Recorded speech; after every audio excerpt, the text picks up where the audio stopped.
Nimesema kwamba Juni 25 iwe ni holiday. Holiday ya nani? Holiday ya nani na kusherehekea nini? Kusherehekea maandamano?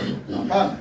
Nafikiri kuna watu ambao wanafurahia wakati watu wanaizomea serikali na kwenda barabarani. Hao wanajitafutia umaarufu wa kisiasa. Tunasema kwamba hivyo sivyo nchi ambayo inafaa kuendelezwa. Mswada huu wa fedha sasa hivi kuna ile public participation ambayo inafanyika katika kaunti nyingi tu, hata walikuwa hapa Mombasa.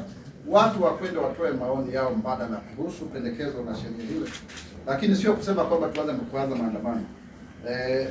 Na natumai kwamba wale ambao wanasema kuwa ni siku ya kitaifa pengine walichangia katika maandamano yale, na kama walichangia katika yale maandamano, basi hizo ni siasa. Haikuwa kuhusu mswada wa fedha, ilikuwa ni watu ambao walikuwa wanataka kufanya miereka na serikali, na karibu tuipoteze nchi. Ni vizuri tujue hilo, karibu tuipoteze nchi. Wakenya wengi waliweza kupoteza maisha yao kwa sababu ya maandamano yale. Sio jambo la kusifiwa, sio jambo la kuweza kushangiliwa. Bunge liliweza kuchomwa wakati ule. Kwa hiyo tafadhali viongozi, tusiweze kuzua rapsha tu ili tuweze kuonekana tunajipatia viti na mamlaka, kwa sababu kuna taharuki katika nchi. Tuwe watulivu. Sasa tuna serikali ya, nafikiri wengine wanasema ya serikali ya mapana na marefu, broad based. Tuweze kuzungumziana, toa maoni yako mbadala. Na kwa hiyo kamati ambayo inaongozwa na Mheshimiwa Kimani Kuria ili tuweze kusonga mbele.